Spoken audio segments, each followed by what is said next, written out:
The crimson-tinted atmosphere of Zephyr Prime cast everything in shades of blood and rust, fitting for a planet built on exploitation and cruelty. Marcus Vale stood in the opulent throne room of Lord Valorian's fortress, his weathered leather jacket still bearing scorch marks from the firefight that had claimed 3 of the sector's most wanted criminals. The smell of ozone and burning metal clung to his clothes, a reminder of how close he'd come to joining his targets in death.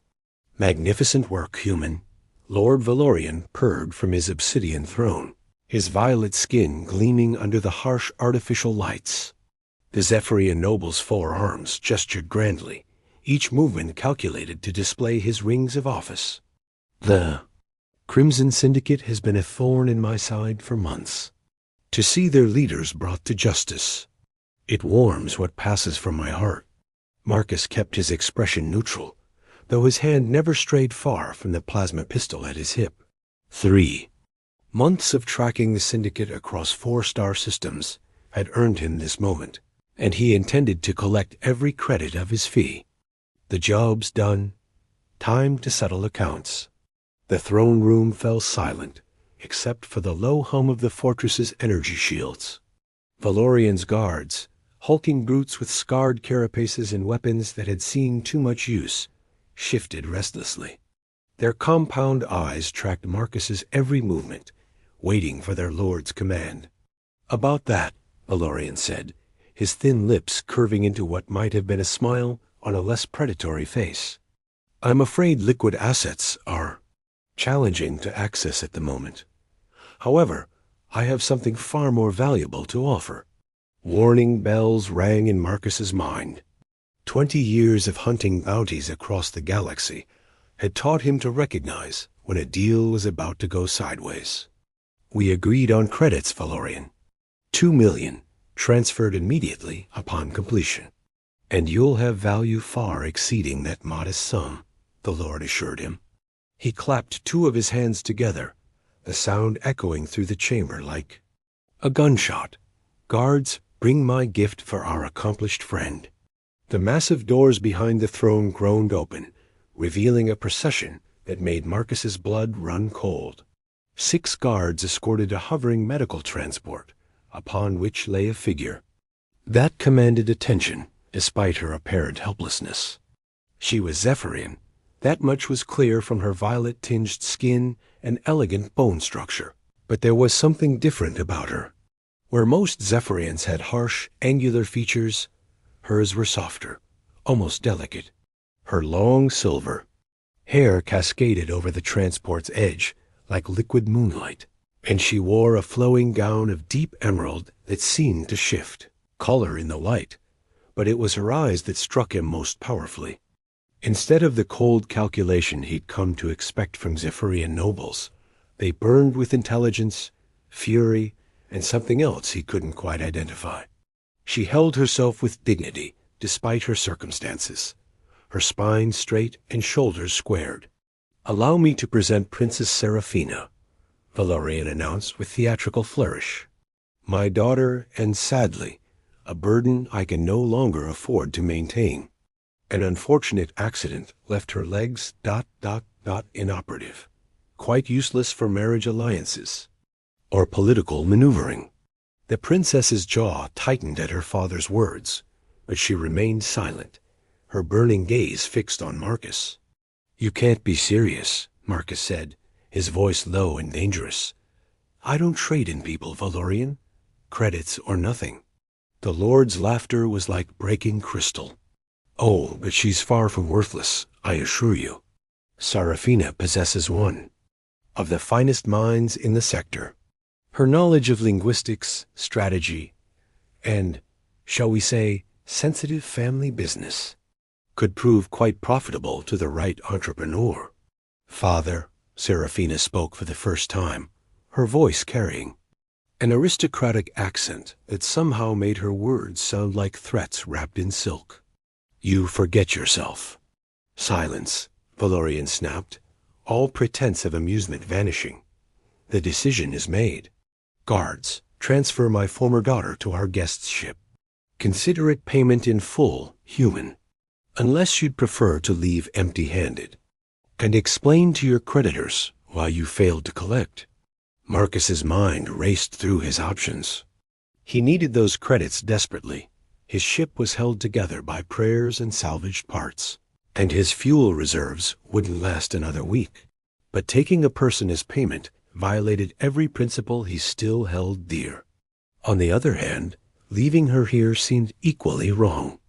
The way Valorian spoke about his own daughter revealed a cruelty that made Marcus's skin crawl. "I don't have a choice, do I?" he asked quietly. "There's always a choice," Serafina said, meeting his eyes directly.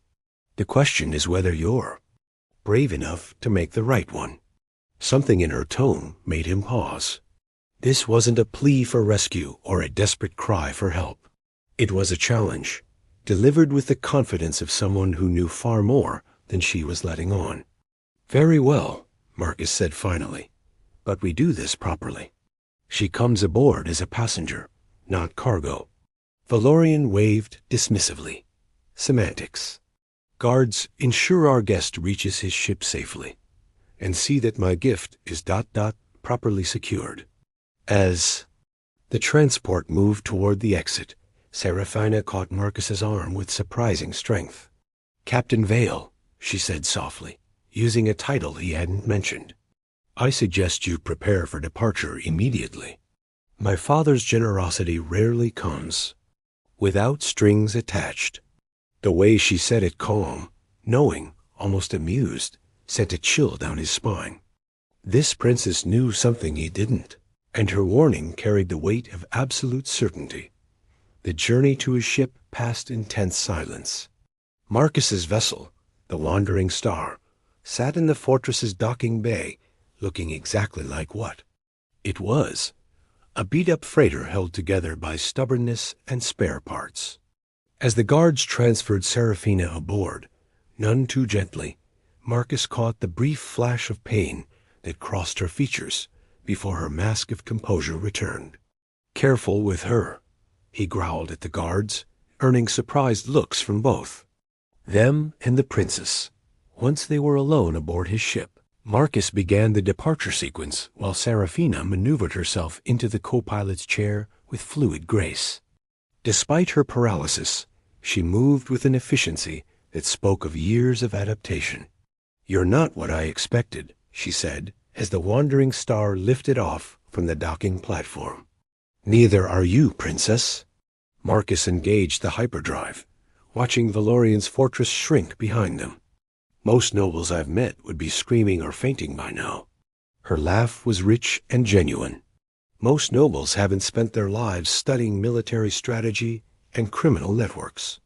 Tell me, Captain Vale, what do you know about the Asterian cartel?" The name made him glance sharply at her. The Asterian cartel controlled half the illegal arms trade in 3 sectors. Enough to know they're not people you cross lightly. Indeed, what you don't know is that my father has been their exclusive supplier for the past 5 years. Every weapon they've used in their territorial wars, every piece of military-grade hardware that's found its way to pirates and rebels, it all came through Valorian's network. Marcus felt the pieces clicking into place. "That's why he gave you to me. He thinks I'll sell you, probably to the Asterians themselves, remove a potential witness, and profit from it." "Precisely." Seraphine's smile was sharp as a blade. "Unfortunately for him, I've spent years documenting every transaction, every contact, every dirty credit that's passed through his accounts. That information is now stored in neural implants that only I can access." The implications hit Marcus like a plasma bolt. "You're not a burden at all. You're a weapon." "I prefer to think of myself as justice waiting to happen," she replied. "But yes, the information I possess could topple criminal networks across multiple sectors. The question is, what do you intend to do with me, Marcus Vale?" He studied her profile as she gazed out at the starfield streaming past. There was steel beneath her beauty, a core of strength that her father had clearly underestimated. More than that, There was something about her, the way she challenged him, the intelligence that sparkled in her eyes, the courage she displayed, despite her circumstances that drew him in ways he hadn't expected. "First, we get you somewhere safe," he said finally. "Then we figure out how to use that information of yours to bring down your father and anyone else who deserves it." "And the medical treatment I need?" she asked quietly. "The neural enhancement technology that could restore my mobility?" Marcus had been wondering when she'd mentioned that. "I know a place, Station Nexus in the Meridian sector. They have experimental facilities, but it won't be cheap or easy to access. Nothing worthwhile ever is." Serafina turned to face him fully, and he was struck again by the intensity of her gaze. "I should warn you, Marcus. Helping me will make you enemies of some very dangerous people." "Princess," he said, surprising himself with how easily the word came, "I've been making enemies of dangerous people since before you were born. Besides," he added with a grin, "something tells me you're worth the trouble." The blush that colored her cheeks was almost human in its warmth, and for a moment the fierce noble warrior looked almost vulnerable. "We'll see about that, Captain. We'll see about that." As the wandering star jumped to hyperspace, carrying them away from Zephyr Prime and toward an uncertain future, neither of them could have predicted how profoundly their lives were about to change. But in the quiet hum of the ship's engines and the gentle light of distant stars, something new was beginning to take root between them, something that would prove more powerful than any weapon or fortune in the galaxy. The wandering star drifted through the obsidian depths of space, her engines running on minimal power to avoid detection. 3 days had passed since their escape from Zephyr Prime, and Marcus found himself stealing glances at his unexpected passenger more often than he cared to admit. Serafina had transformed his cramped cargo hold into something resembling a command center, holographic displays floating around her as she worked with data streams that made his head spin. "Your ship's gravitational compensators are functioning at 60% efficiency," she observed without looking up from her analysis. "The harmonic resonance suggests metal fatigue in the primary stabilizers." Marcus paused in his routine maintenance check, wrench still in hand. "How could you possibly know that?" "Sound travels differently through compromised metal," she explained, finally meeting his eyes with that amused expression he was beginning to recognize. "I've had considerable time to study such things. When you can't walk, you learn to pay attention to everything else." He set down his tools and moved closer, drawn by the soft glow of the holograms illuminating her features. Over the past few days, he'd watched her work with an intensity that bordered on obsession, her fingers dancing through data with practiced precision. She'd changed from the elegant gown into practical ship's clothing he'd provided, a simple tunic and pants that somehow managed to look regal on her. "What exactly are you looking for in all that data?" he asked, settling into the chair beside her makeshift workstation. Serafina gestured to the floating displays, and Marcus saw what appeared to be shipping manifests, financial records, and communication logs, pattern analysis. "My father thinks he's clever, but every criminal makes mistakes. Here," she highlighted a series of transactions, payments, to the Asterian cartel that correspond exactly with increased pirate activity in the Vega sector. And here, another pattern emerged, shipments to supposedly legitimate mining operations that are actually front companies for weapon smuggling. "Impressive," Marcus admitted. "But this is just the beginning, isn't it? You mentioned neural implants." Her expression grew more serious. "The real evidence locations of weapon caches, names of corrupt officials, details of planned operations is encoded in quantum encrypted files integrated with my nervous system. My father's insurance policy backfired spectacularly. He thought making the data inaccessible to torture would protect his secrets, but instead it made me the most valuable witness in 3 sectors." Marcus studied the elegant curve of her neck, trying to imagine the sophisticated technology hidden beneath her skin. That's why you need the neural enhancement treatment. Not just to walk, but to safely extract the data. Precisely. She minimized the displays with a gesture, turning her full attention to him. The current implants are ... primitive. Extracting. The files without proper neural interface technology could cause permanent brain damage or death. But if we can access the experimental systems on Station Nexus, we can save your life and expose your father's entire network.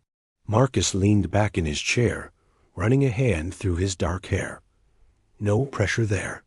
Seraphine's laugh was like music in the cramped space.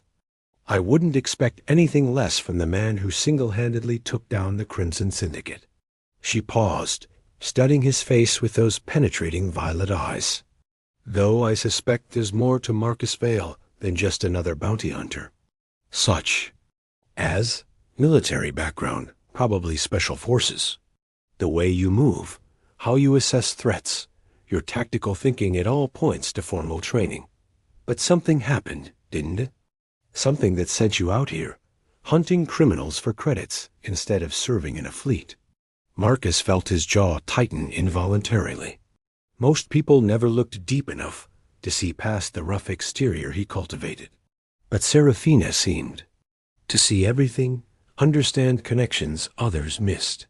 That's a long story, Princess. We have time, she said softly. And after everything we've shared, don't you think I deserve to know who I'm trusting with my life? The sincerity in her voice caught him off guard. Over the past 3 days, their conversations had grown progressively more personal, moving beyond the practicalities of their situation to something deeper. She'd shared stories of her childhood, her frustration with her father's cruelty, her dreams of using her intelligence for something meaningful. It seemed only fair to reciprocate. Federal Navy, he said finally. Commander Marcus Vale, Tactical Operations. I believed in the cause. Thought we were fighting for justice and peace. What changed? Marcus was quiet for a long moment, lost in memories he'd tried to bury. Operation Clean Sweep. My superiors ordered a strike on what they claimed was a terrorist base. I led the assault team, followed orders without question. Turned out to be a civilian shelter families fleeing a civil war. 300 innocents died because I trusted the wrong people. Seraphine's hand found his, her touch gentle but firm. That wasn't your fault, Marcus, wasn't it? He looked down at their joined hands, surprised by how right it felt. I resigned. My commission, but the guilt ... it follows you. Out here, hunting actual criminals. At least I know I'm going after people who deserve it. And now you're helping me expose one of the worst of them, she pointed out. Perhaps this is where you were always meant to be. Before Marcus could respond, the ship's proximity alarms began blaring. He was on his feet instantly, rushing to the cockpit with Serafina maneuvering her transport chair behind him. The scanner showed 3 ships approaching on an intercept course, sleek, predatory vessels that he recognized all too well. Asterian. Hunters, he muttered, his hands flying over the controls. Your father didn't waste any time. Can we outrun them? Serafina asked, her voice calm despite the danger. Marcus shook his head, studying the tactical display. Not in this ship, not with our engine damage, but ... He pulled up a star chart, highlighting a nearby system. There's a research station in the Kepler system. Supposedly neutral territory. If we can reach it... Station Nexus, Serafina breathed. Marcus, that's perfect. We can lose our pursuers and access the medical facilities at the same time. The pursuing ships were gaining rapidly, their advanced engines easily outpacing the limping wandering star. Marcus pushed his ship's engines to their limits, feeling the vibrations through the deck as overstressed systems protested. Warning.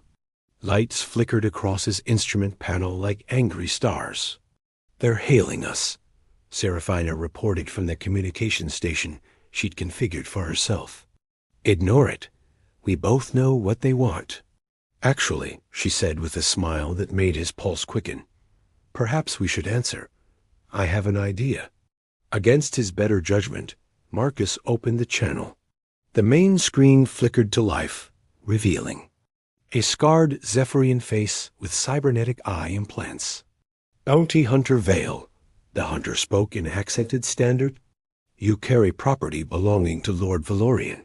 Surrender the cargo, and you may depart unharmed. I'm afraid that won't be possible. Seraphine's aristocratic voice cut through the transmission before Marcus could respond. This is Princess Serafina of House Valorian. I hereby claim sanctuary under the neutral zone protection protocols. The hunter's expression shifted from confidence to uncertainty. The protocols were ancient law, dating back to the first interstellar treaties. Violation carried severe penalties from multiple governments. Princess, the hunter said carefully, your father has declared you mentally incompetent due to your ... condition. Your claim has no legal standing. Interesting theory, Serafina replied coolly. Perhaps you'd like to test it in front of a Federation tribunal? I'm sure they'd be fascinated by the evidence I've gathered regarding Asterian cartel operations. The transmission cut abruptly, but the pursuit continued. However, Marcus noticed the hunters had pulled back slightly, clearly, uncertain about their legal position. Brilliant, he told Serafina. You've bought us time, but they won't give up that easily. I know, but look ahead, Station Nexus. The research facility appeared on their screens like a metallic flower blooming against the stars. It's rotating. Sections and docking arrays spoke of advanced technology and significant resources. More importantly, it flew the flags of 3 different governments, making it truly neutral territory. Station Nexus. This is the Wandering Star requesting emergency docking, Marcus transmitted. We're carrying a noble of House Valorian claiming sanctuary under neutral zone protocols. The response came quickly. Wandering Star, this is Station Master Cornelius. You are cleared for emergency docking at Bay 7. Be advised, we are detecting pursuit vessels. Once you enter our defensive perimeter, they cannot follow. Marcus guided his ship through the station's shields just as the Asterian hunters reached. Weapons range.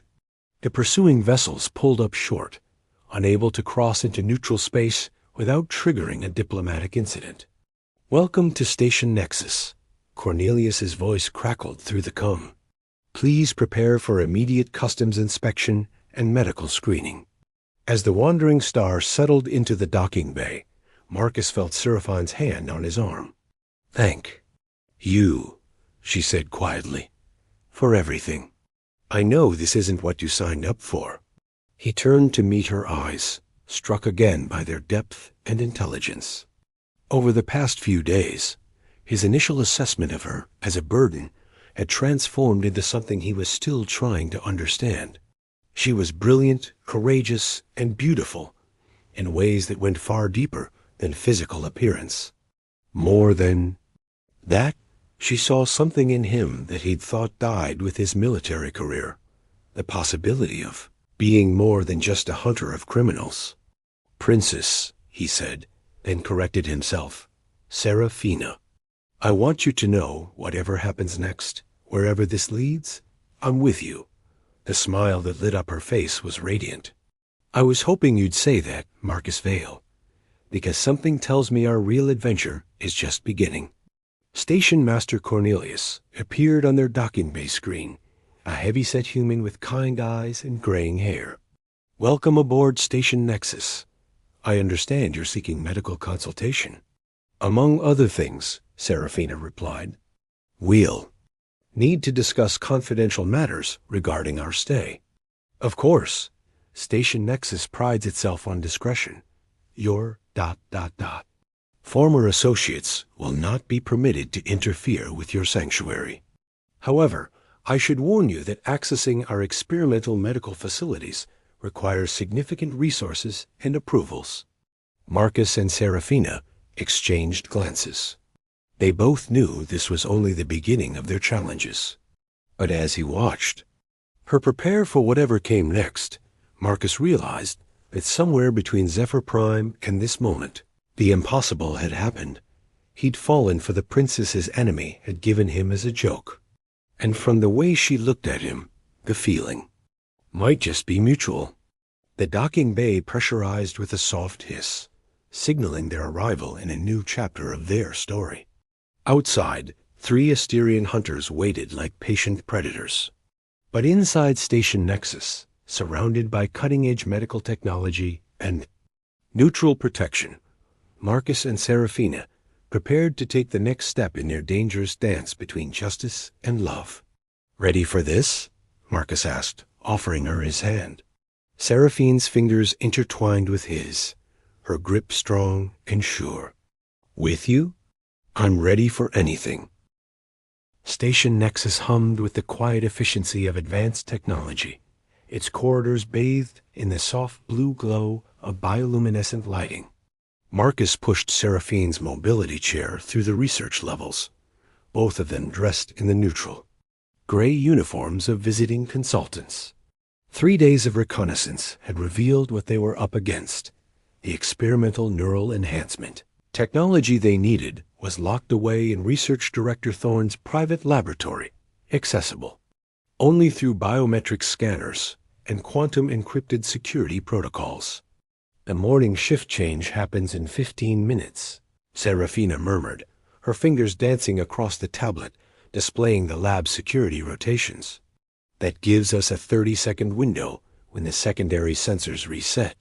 Marcus admired her tactical mind, even as worry gnawed at him. "You're sure about this? Once we're in that lab, there's no going back. Thorne will know someone accessed his research. Marcus." She reached up to touch his hand where it rested on her chair. "We've come this far. I refuse to spend the rest of my life carrying my father's secrets while he destroys more innocent lives. Besides," she added with a smile that never failed, to make his pulse quicken, "where's your sense of adventure?" They'd grown impossibly close over the past week. What had begun as mutual respect had deepened into something neither of them had expected. Marcus found himself memorizing the way her violet eyes sparkled when she was planning something devious, how her aristocratic accent softened when she spoke his name, the graceful way she moved despite her paralysis.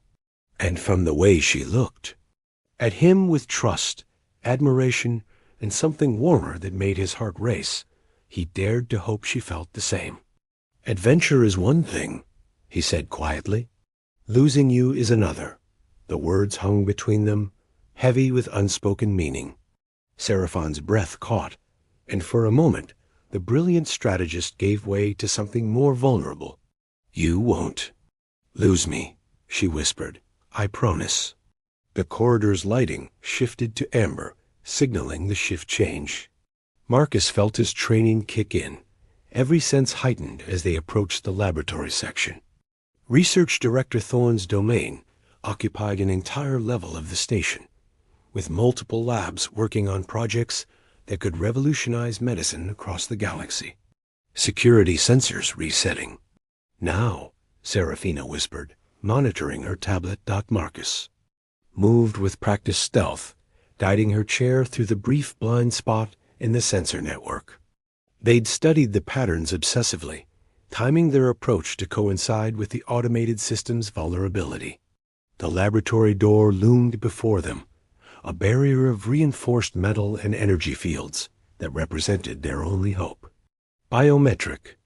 Scanner active," Serafina reported, pulling out a small device she'd constructed from station components. "Good thing Thorne is so predictable about his morning coffee routine." 3 days of careful observation had revealed the research director's habits. Every morning at precisely 0800 hours, he stopped at the same cafe, ordered the same drink, and chatted with the same server.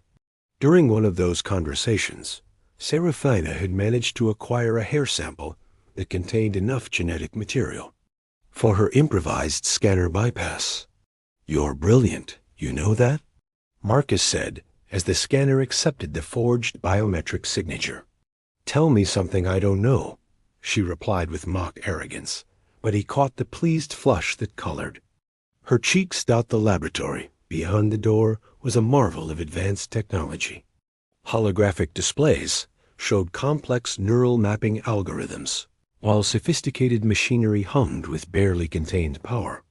At the center of it all sat the prize they'd come for, a sleek neural interface chamber that looked more like a work of art than a medical device. "The Prometheus system," Serafina breathed, her voice filled with awe. "It's even more beautiful than the technical specifications suggested." Marcus began working on the chamber's security protocols, while Serafina accessed the main research database. Her fingers flew across holographic interfaces as she downloaded everything related to the neural enhancement process.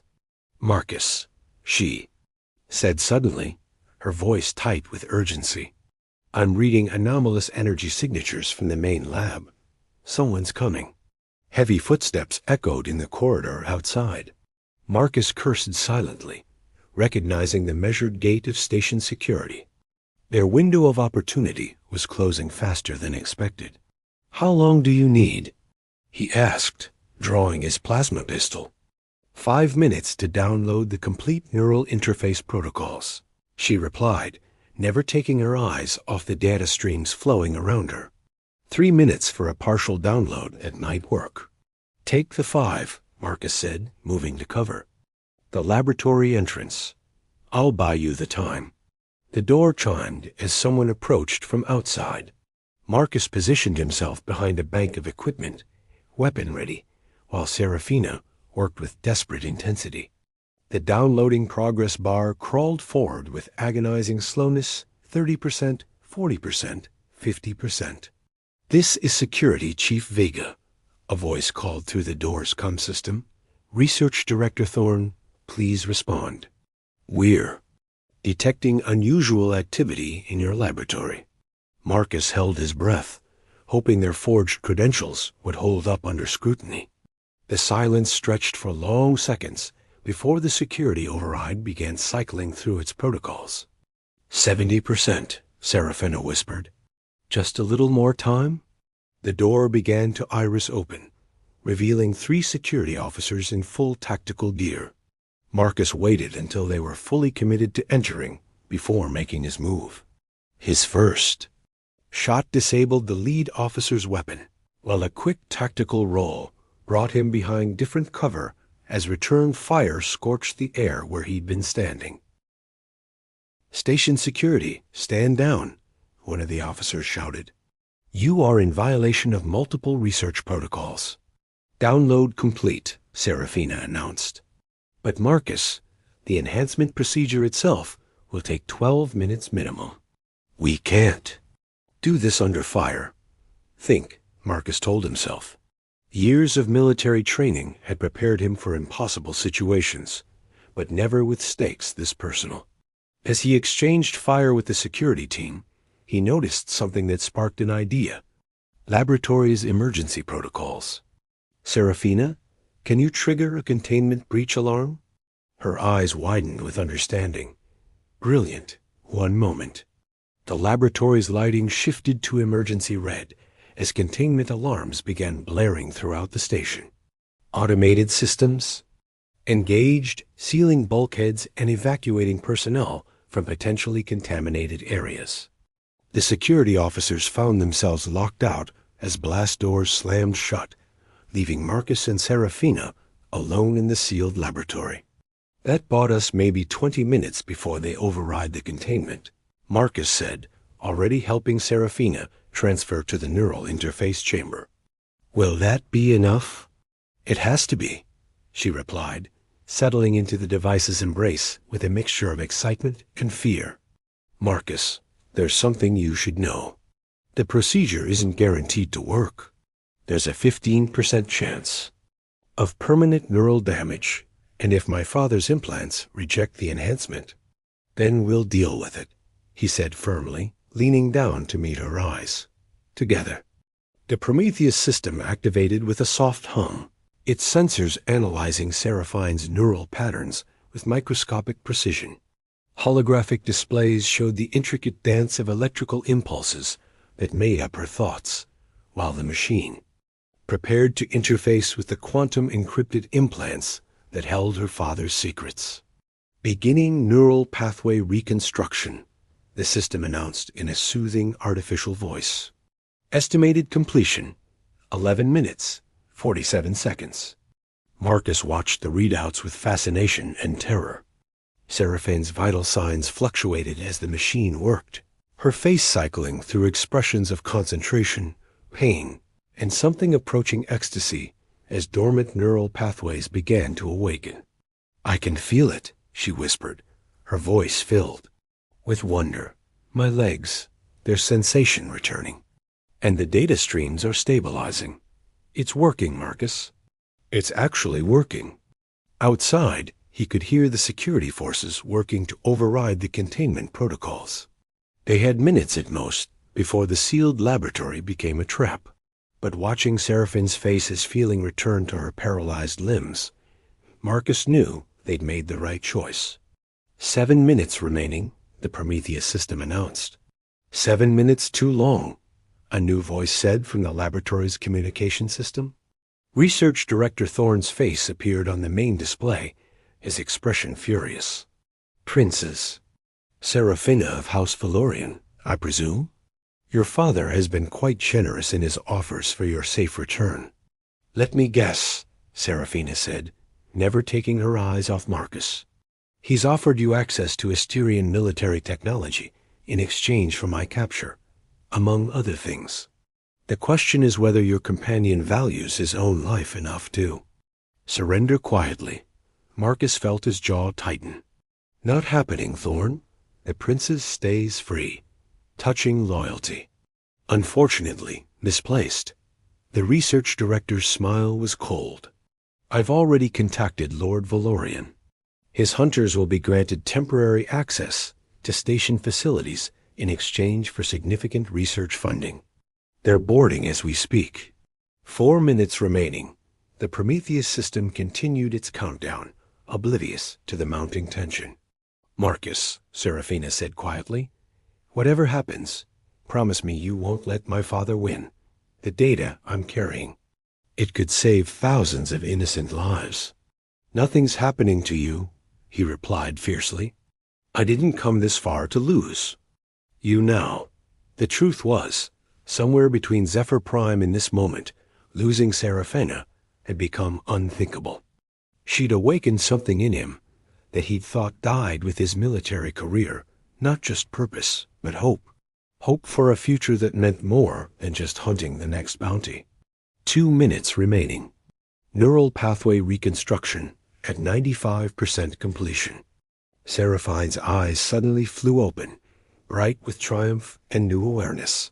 "Marcus, it's done. I can access everything now, my father's complete network, every dirty secret, every criminal contact. And more than that, ... She flexed her fingers.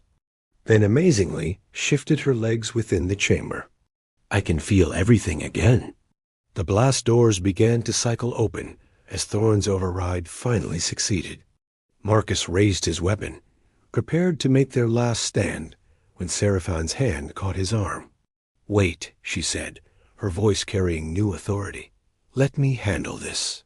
As the security forces poured into the laboratory, weapons trained on. "Marcus," Seraphina spoke with the calm confidence of someone who held all the cards. "Research Director Thorne," she said clearly, "I'm transmitting a data package to 3 separate news networks, 2 federal investigators, and the Galactic Trade Commission.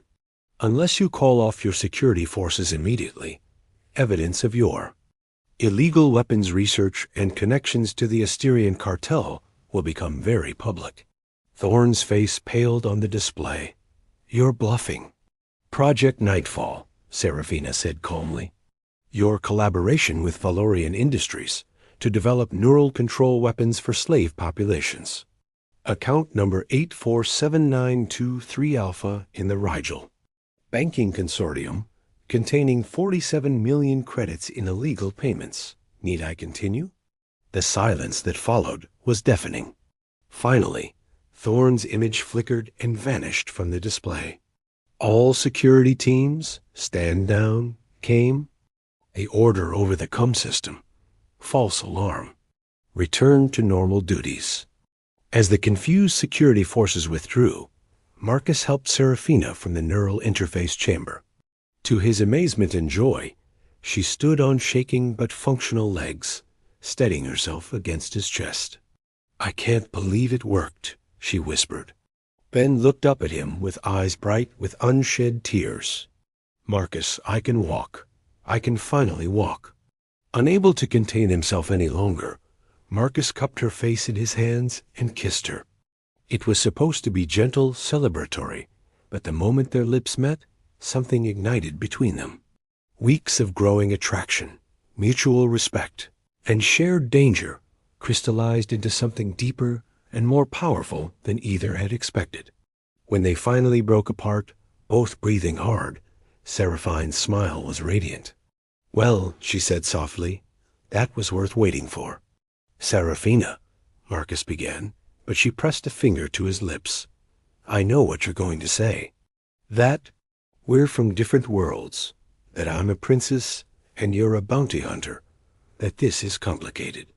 But Marcus Vale, you've given me back my life, my hope, and my purpose. Whatever comes next, I want to face it with you."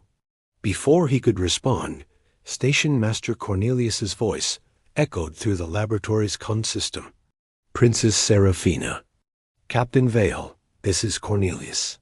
I'm afraid we have a situation.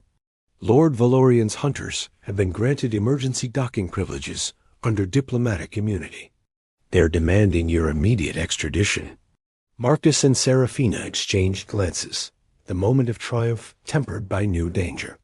But as he looked at her standing tall, beautiful, and fierce, Marcus realized that everything had changed.